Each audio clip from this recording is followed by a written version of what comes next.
Olá, caro aluno!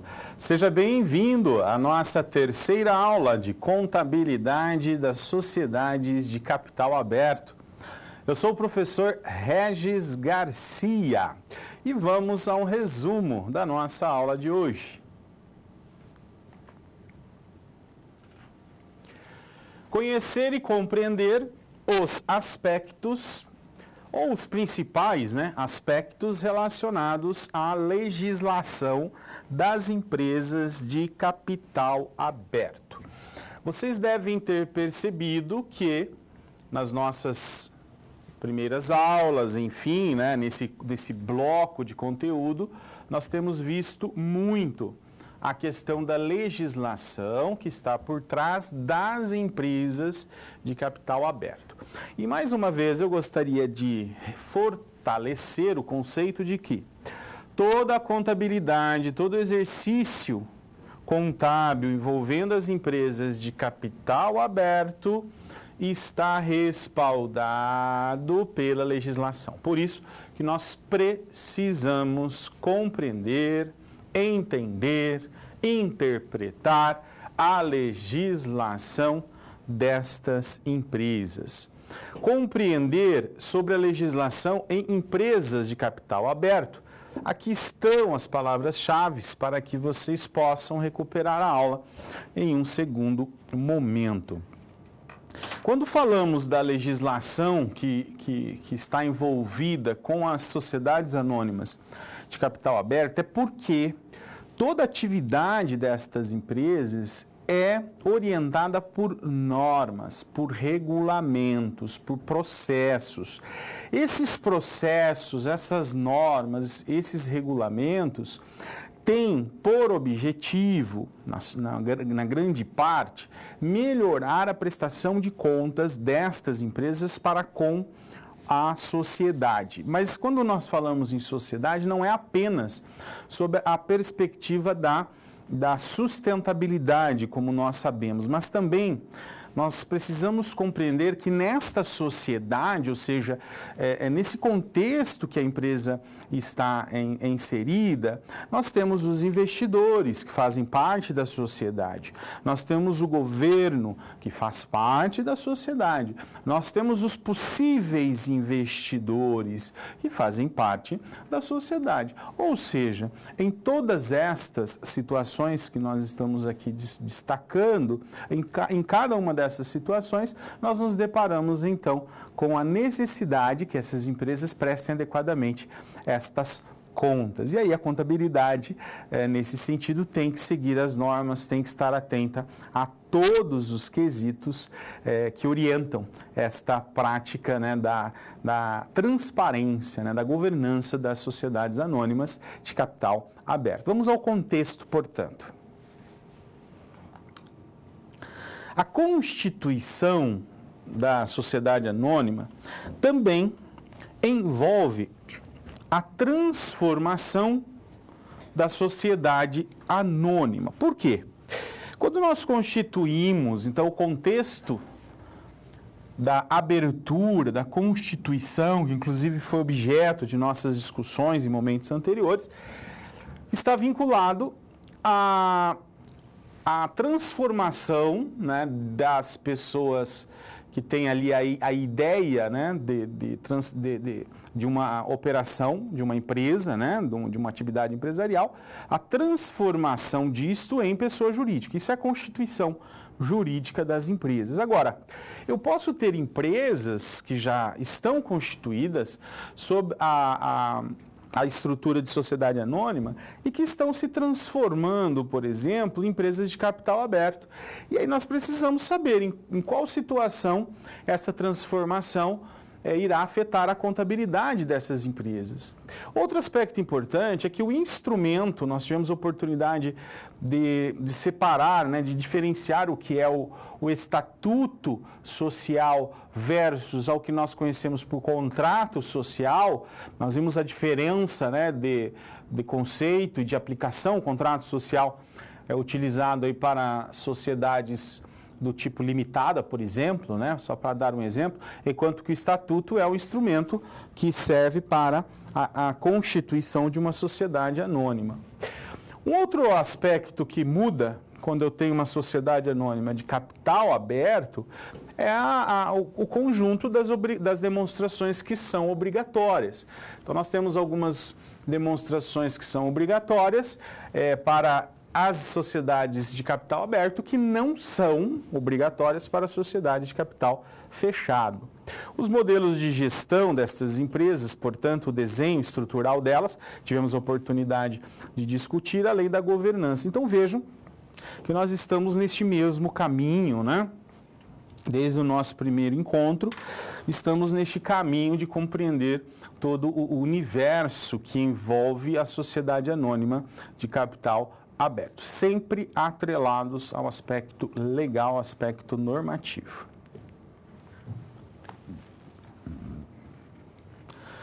Contribuições da Lei 11.638 de 2007. Nós sabemos que a lei original, né, a primeira lei no Brasil a tratar das sociedades anônimas, que aliás, né, a lei passou a ser conhecida aí como Lei das SAs, por isso, né, a Lei das Companhias de Sociedades Anônimas, é a Lei 6.404, né, de 1976, que, né, como nós vemos aqui, está no centro das discussões envolvendo a evolução da questão normativa. Agora, já em 1948, os primeiros princípios de contabilidade, as orientações de como a contabilidade deveria registrar os fatos contábeis, os critérios envolvendo a mensuração, os critérios envolvendo a evidenciação, né, das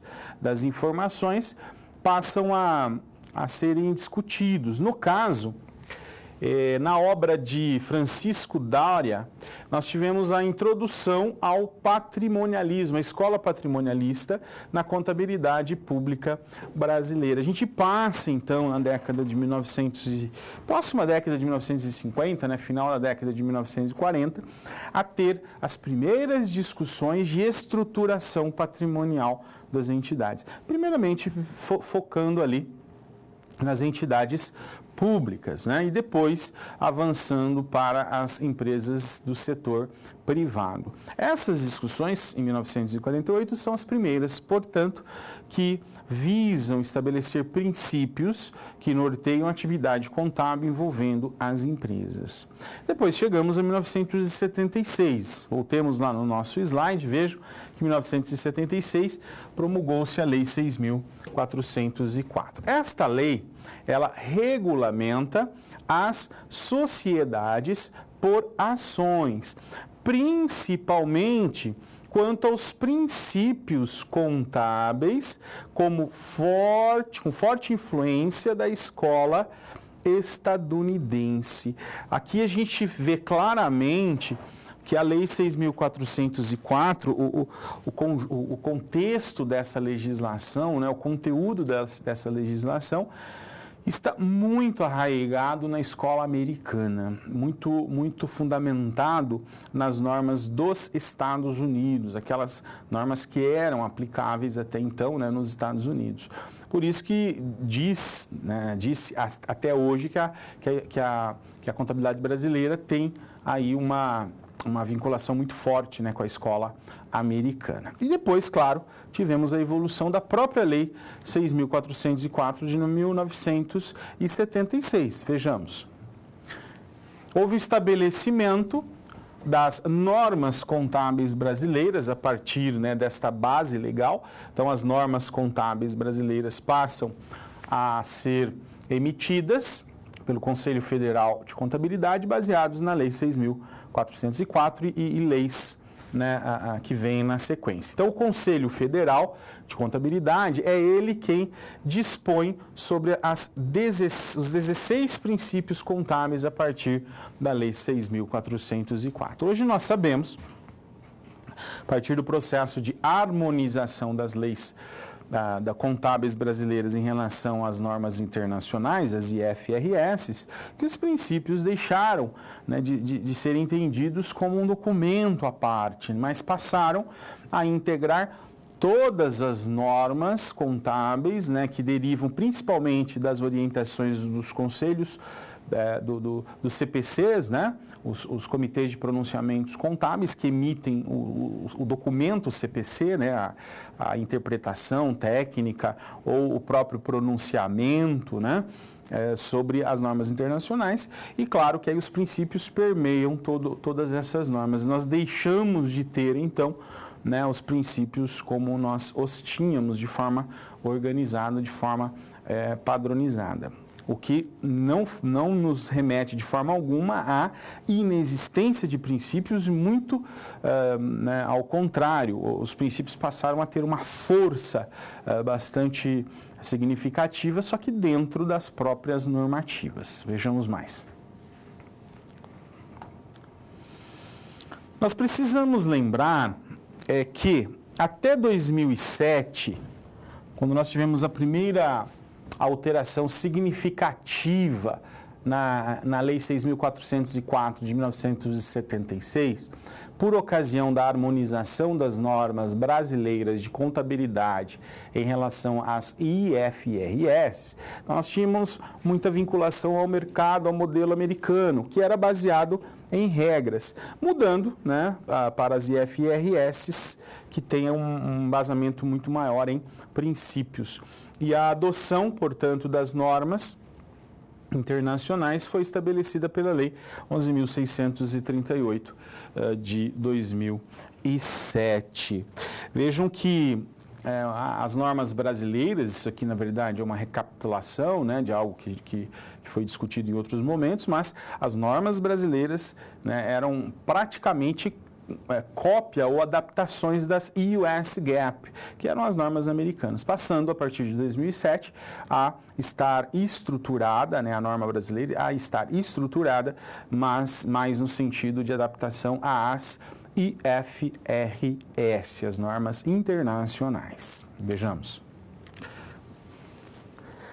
Quais foram as principais contribuições da Lei 11.638 de 2007? Então, as principais contribuições. Primeiro, a eliminação de algumas regras, né? Alguns dos aspectos legais que acabavam impedindo a adoção das normas internacionais. Nós tivemos que ter aqui uma ruptura, né, com normas que, porventura, viessem a atrapalhar a harmonização e a padronização, né, da norma brasileira em relação às normas internacionais. Foi o primeiro aspecto. A partir daí, nós tivemos, né, pudemos ter a promulgação da Lei 11.638 de 2007, que acabou inserindo, né, então a inserção do nosso país em as normas internacionais, nas normas internacionais de contabilidade, as IFRS. Então essa foi a maior contribuição da Lei 11.638 de 2007. Lembrando, isso aqui é muito importante, que nós tivemos que quebrar muitas pedras, né? Fazer muitos ajustes até que pudéssemos ter esta legislação. Finalmente, uma vez promulgada a Lei 11.638, houve a adoção das normas internacionais também no Brasil, que envolve a segregação entre duas contabilidades, a contabilidade fiscal e a contabilidade financeira, ou a contabilidade financeira e a contabilidade fiscal.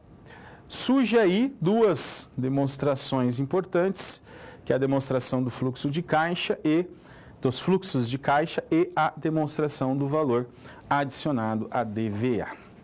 Percebam que, além das contribuições no sentido de adaptabilidade nossa ao que já ocorria no mundo, nós também tivemos aí a inovação, né, de trazermos para a realidade brasileira algumas demonstrações que substituíram demonstrações que em tese, né, já estavam ultrapassadas quando comparávamos, né, as nossas demonstrações com as empresas de todo o mundo.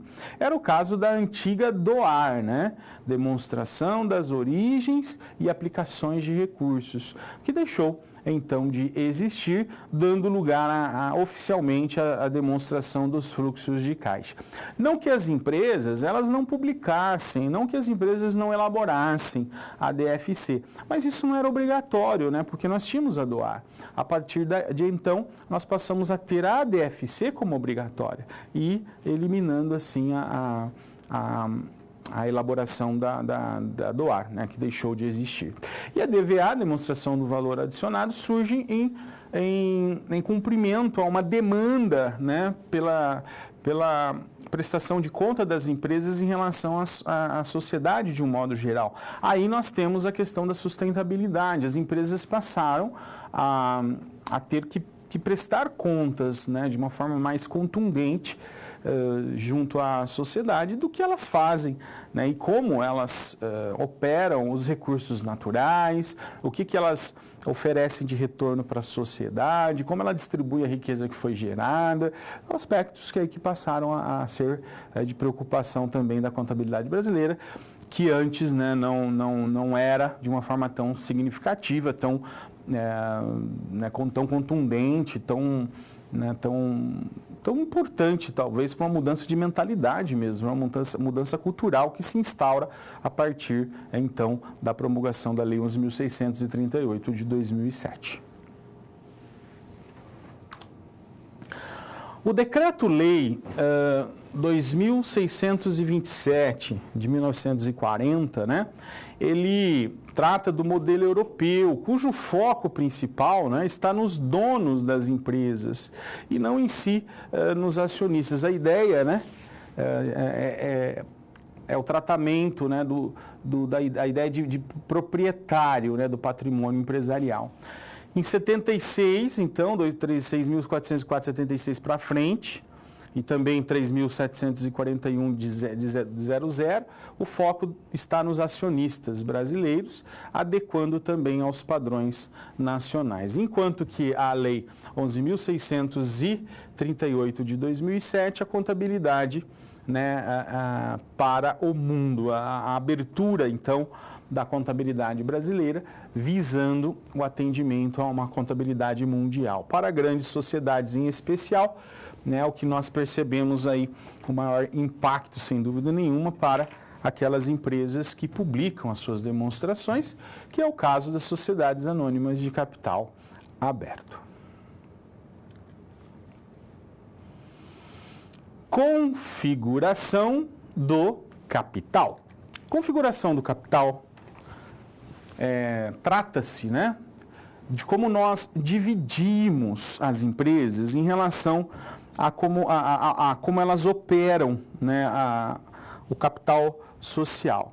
Então, nós temos as empresas de capital aberto e nós temos as empresas de capital fechado.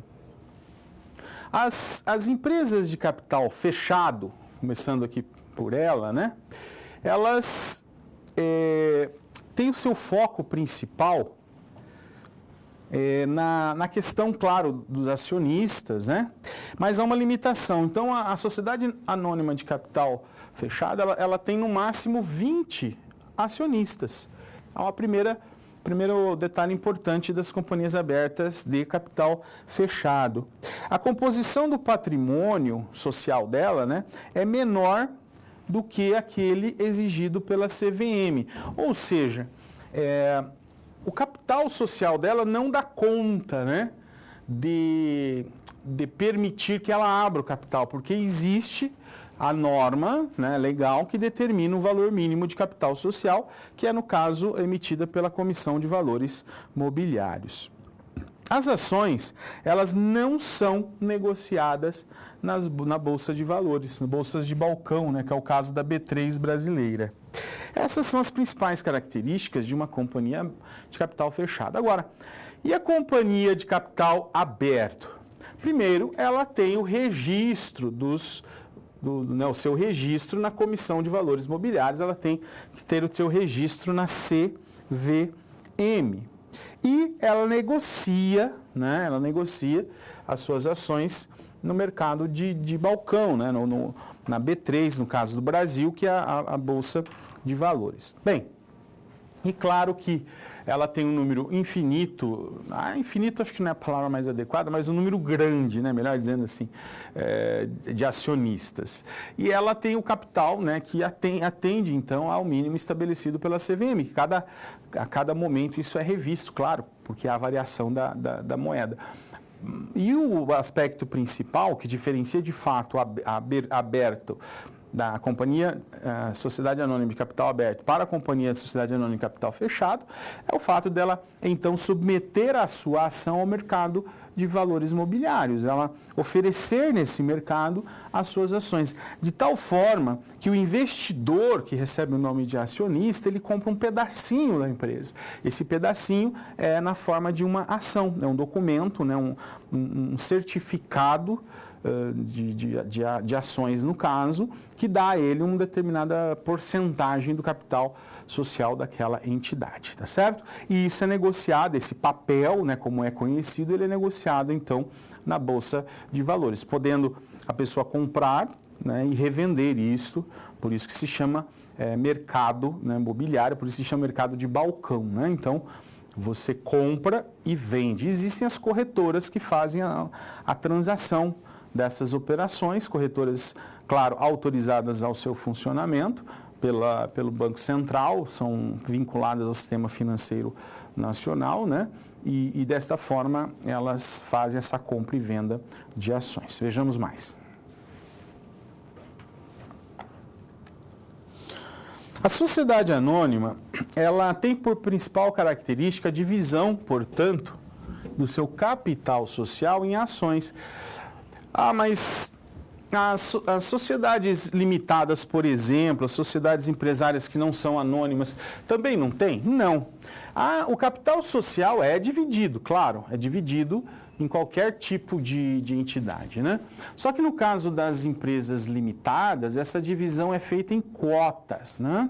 E aí o sócio, ele subscreve primeiramente e depois ele integraliza essas cotas de capital. Esse é o papel dele, né? Então, o capital social da empresa é dividido em cotas e os sócios possuem essas cotas. No caso das sociedades anônimas, isso se dá por meio de ações. Ela é uma espécie de valor mobiliário, então uma cédula, né, que possui aí um valor, por isso ele é conhecido aí, né, como um valor mobiliário, e os sócios são chamados aí de acionistas, respondem pelas obrigações sociais até o limite, claro, do preço de emissão das ações que possuem. Afinal, né, a empresa pode ter aí consumido todo o seu patrimônio para liquidar dívidas e o papel que está na mão do acionista passa a valer nada, né? Desta forma que ele acaba respondendo também pelas dívidas da sociedade até aquele limite que ele tinha de investimento. Quanto ao capital, essas empresas, sociedades anônimas, podem ser abertas, portanto, as que negociam as suas ações nas bolsas de valores, e as fechadas, as que não negociam. Quanto à forma de você aumentar o capital, então elas podem ter o capital autorizado, a Assembleia autoriza um determinado valor e até aquele valor o Conselho de Administração pode ir executando, né, os aumentos de capital. Mas também há a possibilidade de você não ter um capital autorizado e todas as vezes que você pretender aumentar o capital, você submeter à Assembleia. E ela pode ser de economia mista, como pode ser privada, né? De economia mista porque elas, neste caso, essa tipificação é para aquelas empresas que possuem capital público e capital privado, né? Por isso chamadas de economia mista.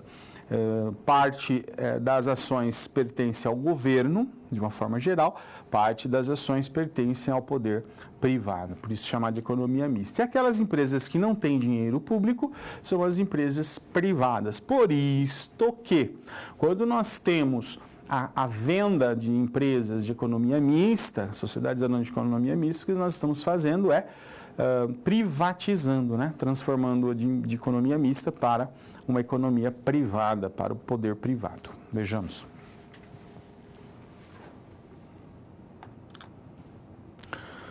Silva, ele contribui aqui para a gente entender melhor essa questão das sociedades anônimas, quando diz que elas, né, abertas e fechadas, elas têm por referência a autorização ou não.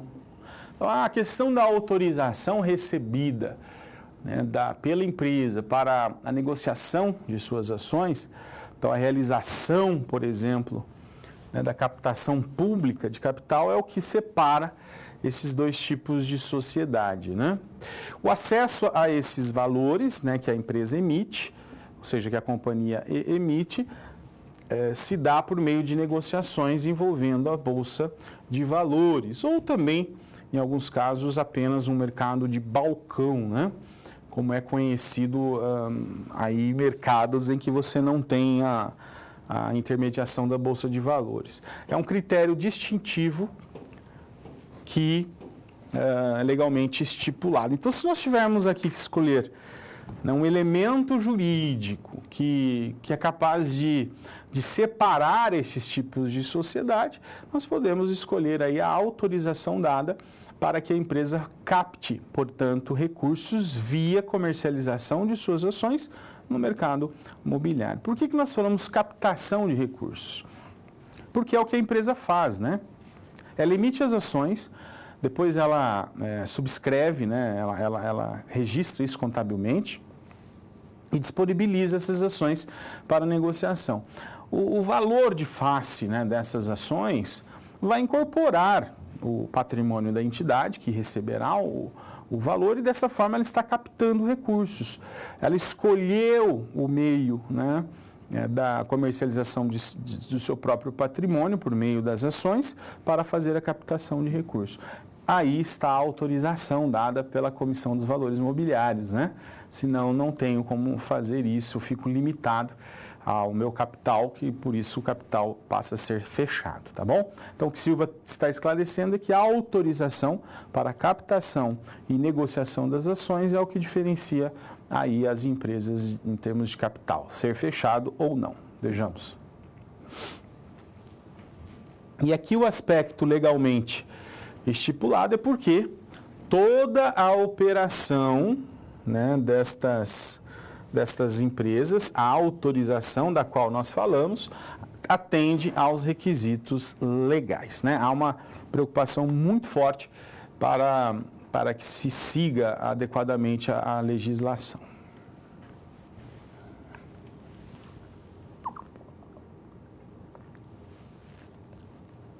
Aspectos societários.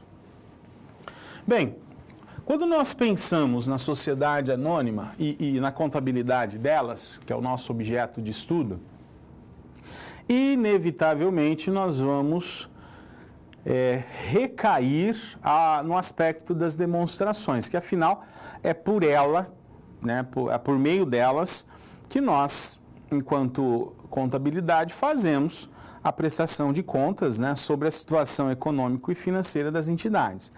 Agora, por que a gente utiliza essas demonstrações, né, de sociedade para as SAs? O que justificaria eu ter esse mecanismo das demonstrações e qual a importância dele, né?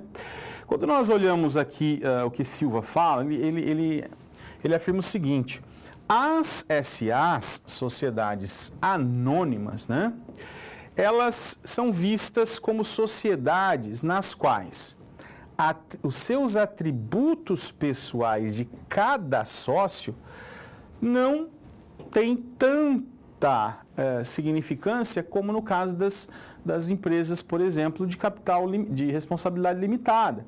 Então, aqui a questão pessoal, ela tem menos importância, daí o A de anônima, né? A gente voltar aqui, ó, no A de anônima. Enquanto nos demais tipos societários, nos demais modelos, esses atributos pessoais são essenciais. Então, quem é o sócio, né? Aquela pessoa física que integra a sociedade, qual é o CPF dessa pessoa física, né? Como que essa pessoa física, ela, né, está se organizando com outras pessoas físicas para fazer a gestão da organização. Então, aí o aspecto pessoal é muito importante, é relevante, né?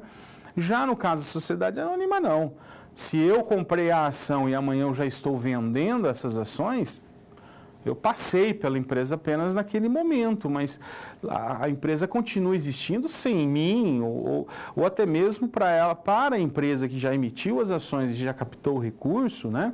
Ela entregou para o mercado, quase que deu uma outorga, né, para que o mercado negocie esses papéis. Então a empresa deixa de ter esta vinculação, né? Ela deixa de ter esta questão da pessoalidade, por isso a expressão anônima, né? A sociedade anônima. Vejamos. Quando aqui Silva fala, portanto, em atributos, ele está falando do indivíduo, né? Do sócio. E lembramos aqui, né, que no caso das empresas de capital fechado, isto é muito mais relevante do que nas sociedades anônimas de capital aberto. Uma outra opinião importante, né, dessa questão da impessoalidade, ela ocorre, segundo Borba aqui, 2015, né, pelo fato de que o capital é mais importante, né? O elemento capital, ele é indispensável. Então, o capital social é mais importante do que propriamente o sócio, né? Que em termos de personificação, claro, não é que o acionista não seja importante, senão nós não teríamos toda uma legislação e normas protegendo-o, né? Mas aqui a figura do capital é mais relevante nessa estruturação da empresa, né? Principalmente para que se busque a sua continuidade. Ora, se a continuidade da empresa depende do quanto ela consegue, né, captar e gerir o capital social, é claro que a gestão do capital é mais importante do que quem comprou ou deixou de comprar as ações. Claro que, mais uma vez, nós precisamos lembrar, né? Quem tem um investimento majoritário, uma empresa, tem um poder muito forte decisorial, né? Uma capacidade de influência muito forte. Mas nós estamos falando aqui do aspecto constitutivo. É mais importante que a empresa, então, tenha a sua estruturação em conselhos, então, conselho de administração, conselho fiscal, enfim, né, ao conselho deliberativo, e, né, que é a forma pela qual essas empresas são organizadas, e ela vai gerir aquele capital que os acionistas confiaram aos respectivos conselhos. Então, a pessoalidade é menos significativa nesse caso. Continuemos. Olha só, o capital das sociedades anônimas, né, ele possui titularidade, ou seja, quem é o dono, né, da ação está definido, né? Todavia, sofre constantes alterações em sua composição, sem afetar de forma alguma a entidade. Claro que nós não estamos aqui dizendo, né, que, por exemplo, o acionista majoritário não é importante.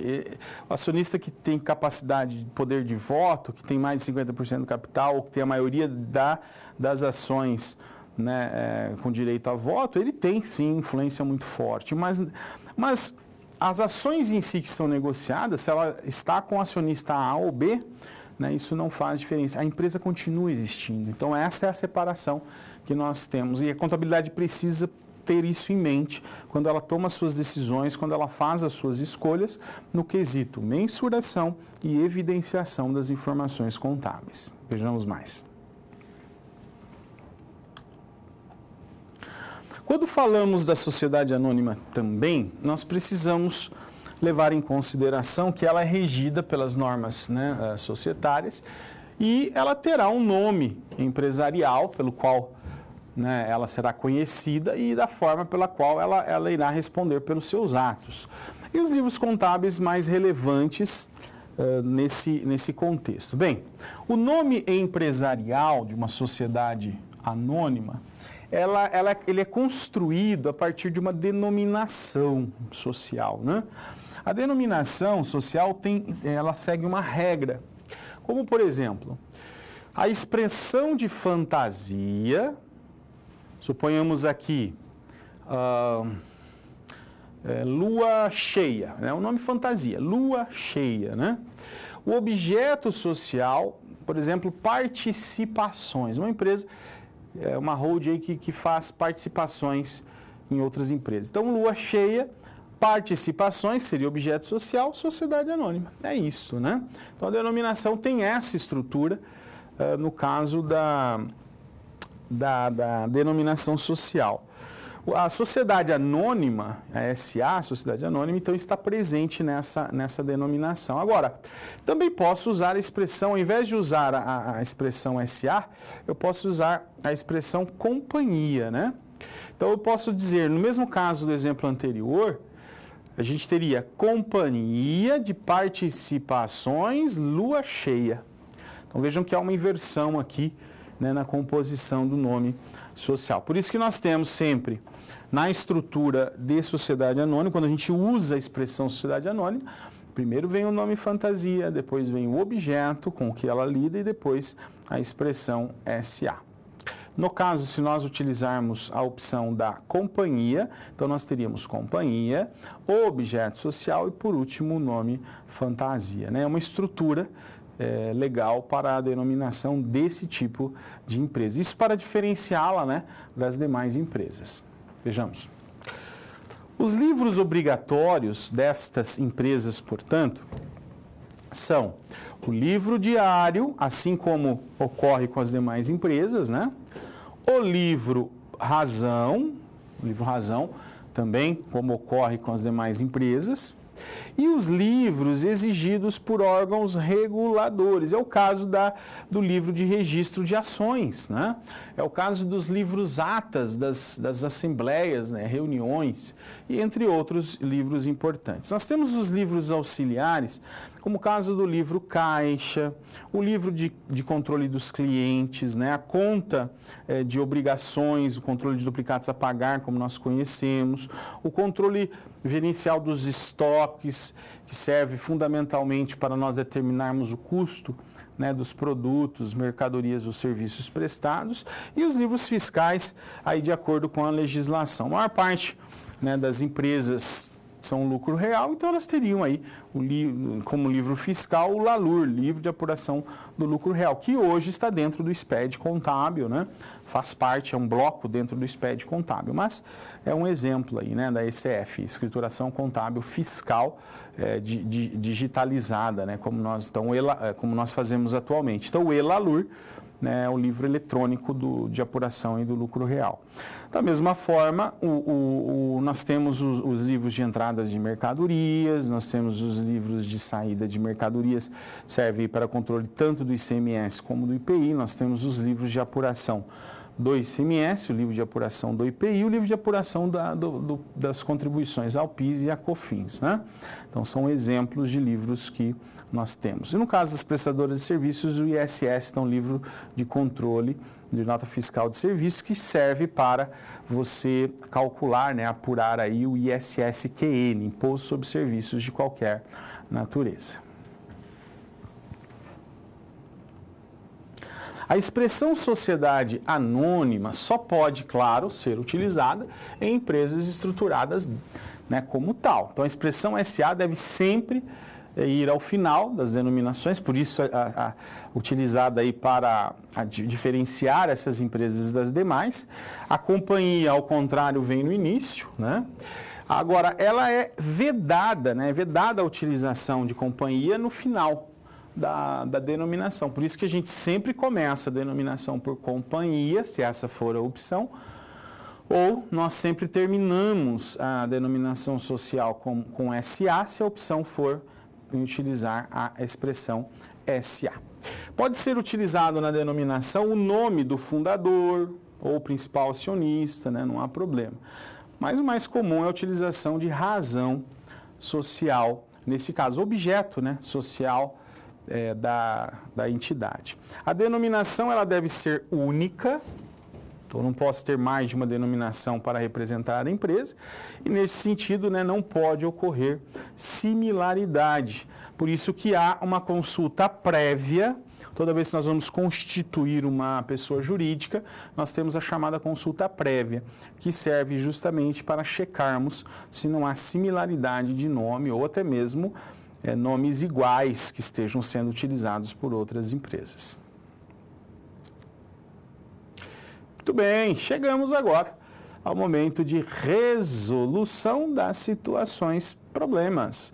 A harmonização contábil das sociedades anônimas e a estrutura legal dos países. Essa resolução de situação problema está muito focada nos benefícios, né, que esse processo de harmonização pode gerar para as empresas. Com base no processo de harmonização das normas contábeis aos padrões internacionais, analise os itens a seguir e vocês vão indicar se vocês acham que ele é verdadeiro, se vocês acham que este item é falso. Bem, é fato que quanto maior é a estrutura legal dos países, maior também é a dificuldade para a adoção das normas contábeis. Contudo, existem muitas utilidades em proceder à harmonização das normas contábeis, né? Deve ser aí um objetivo, deve ser uma busca. E aí estão as quatro afirmações para que vocês digam se é falso ou verdadeiro. Leem com calma, né? Porque pode ter aí nas entrelinhas algumas palavras que confundam.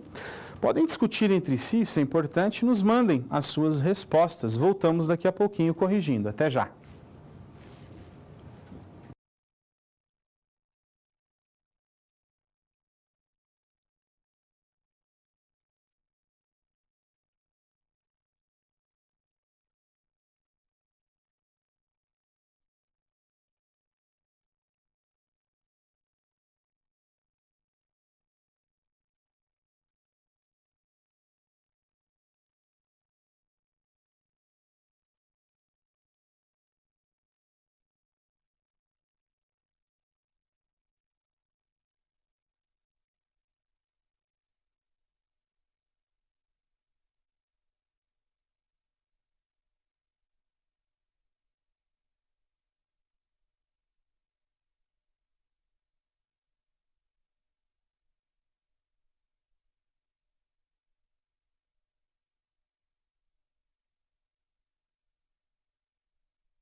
Muito bom, pessoal. Estava lá no chat acompanhando a participação de vocês, né? Bastante polo aí conectado e bastante polo mandando as suas participações. Então, de parabéns, né? Obrigado aí pela interação. Vamos lá. O pessoal de Salinas, em Minas Gerais, disseram aqui, na opinião deles, que é a 1 e a 4, que são verdadeiras. Portanto, a 2 e 3, na opinião do pessoal de Salinas, estariam erradas. Obrigado, pessoal de Salinas, pela participação, né? Depois nós vamos corrigir e ver, né, o que nós acertamos, o que não acertamos. O importante, como eu disse, é participarmos, né? Darmos a nossa opinião. Também deram a opinião aqui os alunos de São José dos Quatro Marcos, no Mato Grosso. Um abraço para vocês, né, de São José dos Quatro Marcos, aí no Mato Grosso. Para eles, né, verdadeiro, falso, falso, verdadeiro. Então está coincidente aí com o que o pessoal de Salinas também sugeriu, né? Então não vou dizer se está certo ou errado, na correção a gente vai saber, né? O que importa, como eu disse, é participarmos. Bacana. Valeu também ao pessoal de São José dos Quatro Marcos. Lagoa Vermelha, no Rio Grande do Sul. Abraço para vocês de Lagoa Vermelha, no Rio Grande do Sul. Olha, aqui a opinião mudou um pouquinho. Eles acham que é verdadeira a primeira, falsa a segunda, até aí está, né, coincidente com os que participaram anteriormente, só que eles acham que a terceira está verdadeira e a quarta verdadeira. Então aqui nós temos uma pequena diferença, depois na correção eu vou explicar, né, o que estaria correto, mas muito obrigado aí ao pessoal de Lagoa Vermelha, no Rio Grande do Sul, participando aqui do nosso chat. Também participou aqui o pessoal de Itapurã. Pessoal de Itapurã, no Mato Grosso, um abraço para vocês, né? Eu não sei se é Itapurã ou Itapurá, desculpem aí se a pronúncia estiver errado, mas agradeço a participação de vocês, um grande abraço. O pessoal disse o seguinte, verdadeiro, e acham que a segunda é verdadeira. Então veja que às vezes, né, a opinião muda. Então aqui para eles a segunda é verdadeira, a terceira falsa e verdadeira, igual os primeiros lá que haviam sugerido, né? Mas muito obrigado, pessoal de Itapurá ou Itapurã, né, no Mato Grosso. Querência, no Mato Grosso, um abraço para vocês de Querência, obrigado aí pela participação, o pessoal sempre participando, né? Falaram em verdadeiro, falso, verdadeiro, verdadeiro. Então nós vamos depois corrigir e checar aí se nós estamos certos. Pessoal de Manhuaçu, em Minas Gerais, um abraço para vocês de Manhuaçu, né? Legal aí, obrigado pela participação, o pessoal também sempre participando, né? Para eles, verdadeiro, falso, verdadeiro, verdadeiro. Desculpe, verdadeiro, falso, isso, verdadeiro, verdadeiro, é certinho. Pessoal de Colinas, no Maranhão, neste caso, né? Um abraço para vocês de Colinas também, participando com a gente. Verdadeiro, falso, verdadeiro, verdadeiro. Então, alguns coincidindo aí, né, em termos de opinião. Obrigado pela participação aí do pessoal de Colinas, no Maranhão. Pessoal de Marabá, no Pará, grande abraço, pessoal do Norte aí participando bastante, né? Que legal, parabéns para vocês. Então, pessoal de Marabá, no Pará. Aqui há um consenso, né? De que apenas a 2 é falsa, as demais seriam verdadeiras. Vamos corrigir depois e explicar, né, os motivos pelo que é verdadeiro ou não, cada uma das afirmativas. Valeu, pessoal de Marabá. Olha, Caxias do Sul, no Rio Grande do Sul, que legal, participando também, o pessoal que sempre está participando aqui das nossas aulas, um abraço para vocês. Para eles, verdadeiro, verdadeiro, falso, verdadeiro, né? E também do Rio Grande do Sul, Erechim. Então, o pessoal aqui do sul do país participando com força, né, do chat. Pessoal de Erechim, assim como o pessoal de Caxias do Sul. Verdadeiro, falso, verdadeiro, verdadeiro. Esse é do pessoal de Erechim. Pessoal da Barra de São Francisco, no Espírito Santo. Um abraço para vocês da Barra de São Francisco, no Espírito Santo. Verdadeiro, falso, verdadeiro, verdadeiro, né? Muito bem. Pessoal de Jequié, na Bahia, um abraço para vocês aí de Jequié, na Bahia, obrigado pela participação. Ficou assim, ó, verdadeiro, falso, verdadeiro, verdadeiro, bacana, né? Valeu, pessoal de Jequié aí. Esperantina, no Piauí, um abraço para vocês também de Esperantina, dizendo o seguinte, É verdadeiro, falso, verdadeiro, verdadeiro. Então vejam que há bastante variação, né? De uma opinião, da outra, mas é normal que seja assim. Não, né? Depois na correção a gente explica que vale aí a participação de vocês mesmo, tá? Pessoal de Conselheiro Pena, Minas Gerais, valeu pessoal de Conselheiro Pena, um abraço para todos vocês. Disseram o seguinte, verdadeiro, falso, verdadeiro, verdadeiro, né? Parece-me que a maioria está indo nessa linha ou no 1 e 4 aqui, né? A tendência. Legal. Pessoal de Conselheiro Pena, valeu. Pedro Leopoldo, em Minas Gerais, disseram que os livros sociais atualmente... é uma pergunta, né? Aí a pergunta fica para um momento de pergunta que vem depois aí da nossa interação da situação problema. Pessoal, bacana a participação de vocês. Eu vou pedir para projetar novamente a pergunta, né? Vamos agora comentar cada uma delas. Olha, por que a harmonização, padronização é tão importante? Aqui a primeira afirmativa diz que viabiliza investimentos diretos estrangeiros, ajudando, né, contribuindo para o fluxo de capitais internacionais. É verdadeiro, né? Por quê? Porque, de fato, se eu tenho uma demonstração padronizada, se eu tenho uma demonstração contábil harmonizada, né, eu consigo ter comparabilidade. Então, o investidor internacional, ele passa a ter um parâmetro muito melhor na hora de tomar a sua decisão, né, de investimento, tá bom? Então, correto, tá perfeito aqui, né, a verdadeira, a primeira. Vamos ao número 2. Olha, a número 2 diz que reduz os custos de elaboração, divulgação e auditoria das demonstrações contábeis financeiras. Olha, aqui nós temos o seguinte, primeiro nós precisamos entender o que é redução, né? O que é redução de custos de elaboração? Vamos pensar juntos? Antes da harmonização, antes da padronização, nós tínhamos que fazer uma demonstração atendendo à legislação brasileira. Depois eu tinha que fazer uma demonstração em moeda forte, no caso geralmente o dólar. E se a empresa ela tinha um investimento, por exemplo, lá na Europa, ela tinha que também fazer a demonstração para o mercado europeu. Então, uma única contabilidade, muitas vezes, acabava tendo que fazer 3 demonstrações.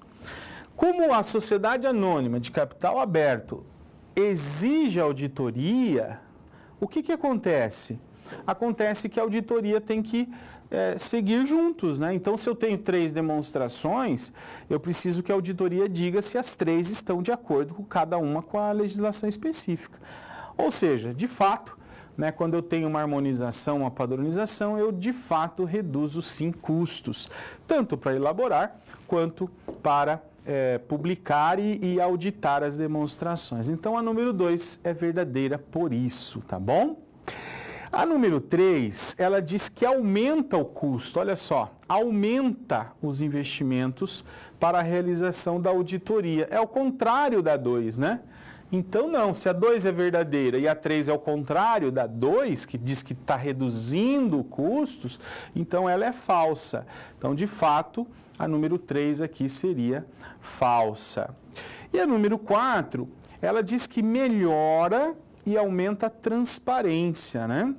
Também contribuindo para a compreensão e comparabilidade. Essa aqui é a palavra principal, né, gente? A comparabilidade das informações contábeis e aquelas divulgadas aos diferentes mercados financeiros, porque eu tenho um padrão verdadeiro, né? Então está aí a correção da nossa situação problema, independentemente se você acertou ou não. O importante é que você participou, né? Bem bacana a participação de vocês no chat. E aí, agora é o momento de vocês mandarem se ficou alguma dúvida, né? Então, a gente tem um momento de perguntas. Vamos só dar uma olhadinha nesse quadro, que ele resume alguns aspectos, né, do que motivou todo esse processo de harmonização, de padronização das normas contábeis. Olha só, os modos de você organizar, né, as sociedades e os modelos contábeis acaba tendo motivações que são políticas, né, os sistemas políticos diferentes, sistemas econômicos e níveis de desenvolvimento diferentes, sistemas jurídicos diferentes, sistema fiscal diferente. Então, na verdade, né, o motivo sintético da questão de organização social e modelo contábil pode ser subdividido em motivos específicos, né? Ou seja, eu preciso, ao máximo possível, diminuir esses efeitos, né, de sistemas diferentes, ou seja, buscar aí uma publicação o quanto mais harmonizada, né, quanto possível. Outros aspectos que são culturais podem ser divididos, né, em valores, religiões diferentes, linguagens diferentes, né, e o processo de harmonização vai tentar também, no caso, lidar com estas diferenças. E outros fatores, como por exemplo, né, a história do país, do mercado, as complicações geográficas, né, laços econômicos, políticos, são muitos os aspectos aqui que afetam diretamente a forma pela qual a contabilidade vai trabalhar, né, as informações patrimoniais. Daí a necessidade dessas harmonizações com todos os benefícios que ela traz. Agora sim é o momento, né, de nós interagirmos no sentido de perguntas, dúvidas que vocês têm. Eu vou deixar esta provocação, né? Qual a colaboração da contabilidade para a integração internacional no que tange as empresas, sociedades anônimas? Então vocês reflitam, mandem as colaborações ou dúvidas que vocês porventura têm. Daqui a pouquinho eu volto corrigindo. Até já.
Muito bem, pessoal.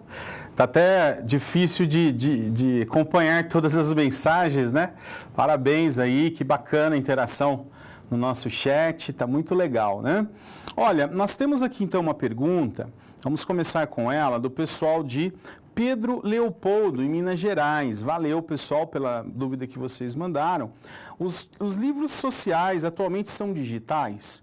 E pediram para comentar a IN 82. Bem, vamos lá. Os livros hoje são todos digitais, não apenas os sociais, societários, como nós chamamos, né? Você tem as atas, enfim, todos sendo praticamente digitadas dentro de sistemas, é a tendência, tá?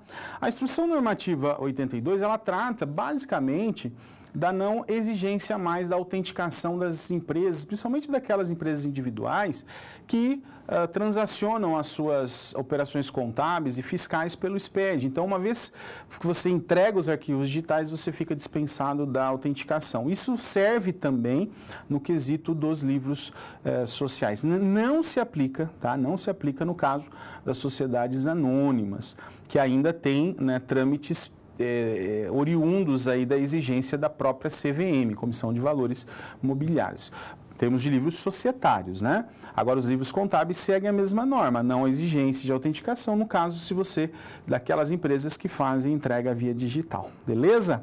Valeu, pessoal aí de Pedro Leopoldo, em Minas Gerais, abraço a vocês. Olha, pessoal de Foz do Iguaçu, no Paraná, contribuindo ainda da atividade anterior, valeu, pessoal de Foz do Iguaçu, um abraço para vocês, né, belíssima Foz do Iguaçu, no Paraná.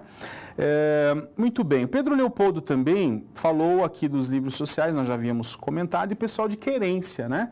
Querência no Mato Grosso, também aqui participando, que a contabilidade é fonte de informação, na opinião deles, que servem de base para a tomada de decisões importantes, respondendo à pergunta da nossa interação. Parabéns ao pessoal de Querência. Pessoal de Lagoa Vermelha, no Rio Grande do Sul, participando aqui também, um abraço a vocês. A contabilidade tem importante papel de demonstrar a real situação das sociedades, despertando o interesse dos investidores internacionais. Que bacana, né? Lembrando aí, mais uma vez, do aspecto de abertura que a harmonização proporciona. Valeu. Pessoal de Xaxim, de Santa Catarina, também participando, traduzir através dos CPCs as informações via demonstrativos financeiros, ou seja, os CPCs atuando aí como orientadores, né? Parabéns ao pessoal de Xaxim também.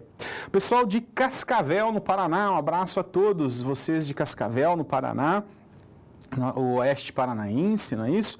Essa integração faz uma harmonização contábil, respeitando as peculiaridades de cada região. Muito bem lembrado o pessoal de Cascavel, né? As peculiaridades de cada região se mantêm, harmonizar é isso, né? Alta Floresta, no Mato Grosso, um abraço para vocês de Alta Floresta. Contabilidade essencial na vida das empresas, 100%, né? Show de bola. Pessoal, professor, se quiser citar apenas os nomes, né, de alguns polos, legal, né? Que participaram, mas é tanta mensagem, né? Então, quem está acompanhando a gente hoje é a Gisele, obrigado, Gisele, aí. Eu sei que não está fácil, né? Coordenar tanta participação, mas isso é positivo, né? Muito bacana. Então, estão de parabéns todos, né?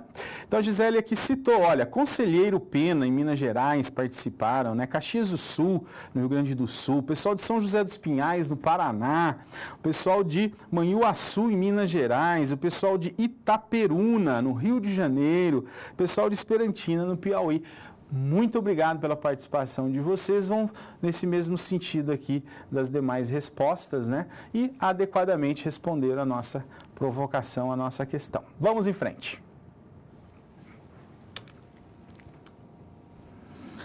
Capital aberto, capital fechado. É um resumo, na verdade, uma recuperação de conteúdos que nós já discutimos, mas aqui tem uma questão em vermelho, estão vendo? Ó?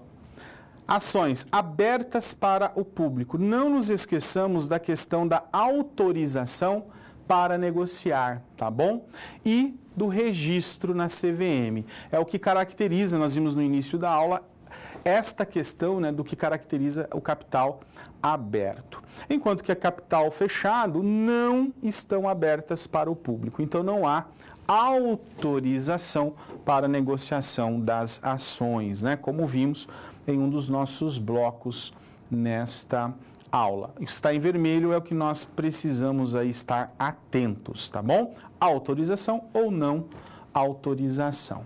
As vantagens, né? Quando nós temos o capital aberto, aumenta a possibilidade da obtenção de investimento, né? Se você capta por meio de ações, você reduz dívidas, né? Você aumenta a visibilidade da sua empresa. Agora, tem os riscos, né? A incerteza do mercado, o cumprimento de muitas regras, a gente está aqui discutindo, regras em cima de regras, né? E a questão da transparência, que passa a ser uma exigência fundamental das sociedades de capital aberto. Aqui eu trouxe para vocês uma síntese, né? Dos principais aspectos, como por exemplo, questão financeira. O custo de financiamento é menor no caso das empresas que abrem o capital, né? No aspecto gerencial, a implementação de governança corporativa é o aspecto principal. No nível estratégico, a obtenção de vantagem competitiva. Em termos de liquidez, a reestruturação societária e a facilidade de captação de recursos, né? A questão ambiental, a sustentabilidade, né? O feedback do mercado são aspectos muito importantes. O timing do IPO, o momento certo de você fazer o IPO, que é a abertura do seu capital, tem que ser em momentos favoráveis, por exemplo, de hot money, né? Dinheiro rápido para obter recursos. O tamanho da empresa é fundamental e também a boa gestão do seu endividamento, né? Quando nós olhamos para esses valores, esses valores não, né? Esses aspectos, o que nós precisamos lembrar? Que a gente vai buscar sempre condições favoráveis no mercado que vão contribuir para o melhor desempenho da empresa. Agora, quando nós abrimos o capital, nós precisamos levar em consideração que os novos investidores passam a fazer parte do nosso negócio. O aporte de capital passa a ser facilitado, representando assim o nosso principal objetivo em relação da abertura do capital. Vejamos. E aqui, né, os fatores que sugerem o inverso, o fechamento de capital, que é exatamente, né, a concentração muitas vezes de votos, depender do voto, né, da Assembleia, pode fazer com que as empresas prefiram fechar o seu capital, né? O free float, que a gente chama que é a flutuação livre do valor das ações, redução, né, da proporção de votos que estão nas mãos dos acionistas minoritários, problemas de liquidez, disponibilidade, né, que a empresa pode ter de caixa, a obrigatoriedade do pagamento de dividendos, o crescimento da empresa, um grande volume de investimento pode, né, fazer com que a empresa prefira ter o seu capital fechado. O tamanho da empresa pode ser um impeditivo. O 7 e o 8 aqui são idênticos, né, tanto na sociedade anônima de capital aberto como na sociedade anônima de capital fechado. A abertura do capital, basicamente, está focada na atração de novos investidores, né? Mais uma vez, a gente tratando disso, né? É uma decisão estratégica, porque, na verdade, você está trazendo para dentro da empresa muitos outros decisores, muitas vezes, e pessoas que vão, sem dúvida nenhuma, impactar na sua gestão. É preciso pensar muito bem nisso. A empresa está disposta, né, a se submeter a esse controle muito mais rígido do que seria no caso da empresa de capital fechado. Alterações importantes. Quando você abre o capital de uma empresa, você está submetido à legislação societária. E aí nós vamos revisar agora o que a Lei 11.638 trouxe de alteração. Por exemplo, não houve alteração quanto ao balanço social, balanço patrimonial, a DMPL não mudou, né? Continua a mesma, a demonstração do resultado do exercício também não. Agora, a demonstração do fluxo de caixa, portanto, passou a ser, né, exigida. E a demonstração do valor adicionado, que antes não existia, passou a ser, né, também uma exigência. Essas foram as principais alterações. Só alguns exemplos que a lei trouxe, né? O goodwill, que é o reconhecimento do valor subjetivo da empresa, como a marca, por exemplo, o valor de mercado dela. A necessidade do impairment, que é o teste anual para determinar o valor justo de ativos e passivos. E a possibilidade de você avaliar, né, elementos do ativo e passivo de acordo com seu valor presente, ou seja, a capacidade que um bem tem de trazer fluxos futuros trazidos a valor presente, sendo, portanto, o elemento principal a ser utilizado aí na sua mensuração. Perceberam? Então, saímos daquela regra muito mais observada, né, na escola americana e passamos aos fundamentos. Essa é a grande mudança que a Lei 11.638 trouxe, né, o processo de harmonização das normas contábeis. Evidenciação contábil.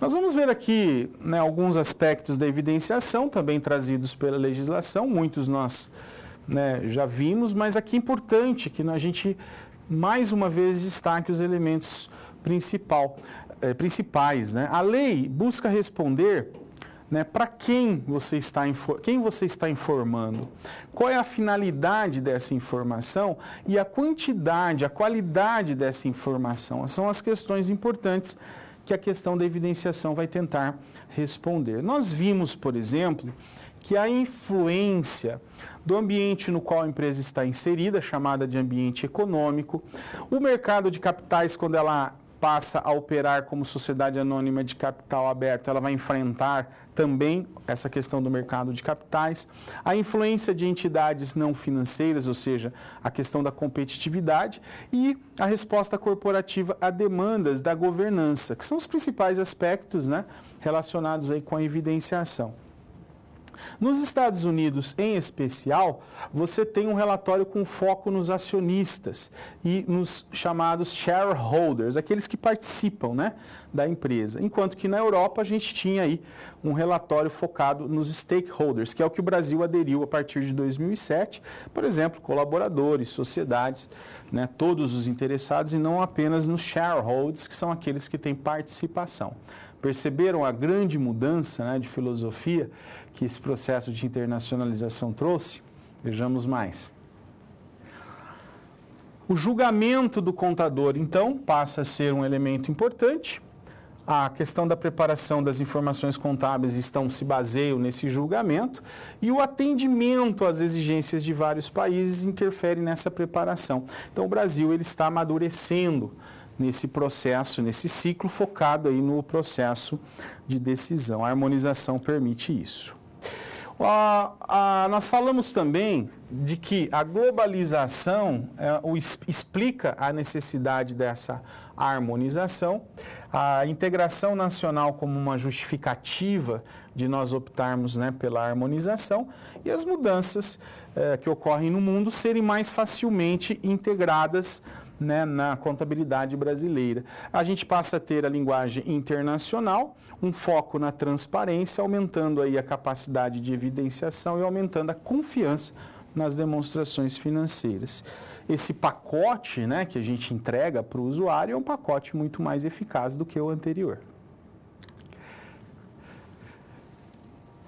Chegamos ao nosso segundo momento de resolução de situação-problema. Agora é uma questão também aqui de revisão sobre os órgãos regulamentadores, né? Então vejam só, as aplicações e ações são vistas como investimento de longo prazo. As empresas de capital, elas disponibilizam informações para que esse investidor tenha a informação necessária para fazer o seu investimento, né? Então nós podemos dizer que os grandes investidores se baseiam na contabilidade, essa é a regra, né?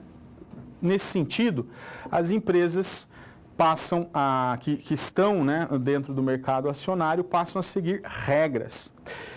E existem órgãos, claro, que vão verificar se essas regras estão sendo atendidas. Então, o órgão regulamentador serve para isso. Qual é o órgão que regulamenta a atividade das empresas de capital aberto? Qual é ele?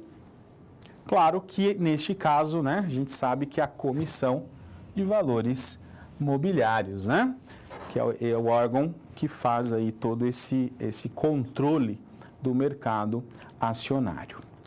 Muito bem, a contabilidade que utiliza de ferramenta, conceitos da economia, finanças, engenharia, etc., né, vai fazer sempre uma contabilidade focada em atender às demandas de mercado. É o cenário, né, que a contabilidade se desenvolveu nesse tempo todo. A vida útil de um ativo, por exemplo, pode ser maior ou menor dependendo do tipo de uso desse ativo. Isso passa a ser considerado na atual contabilidade.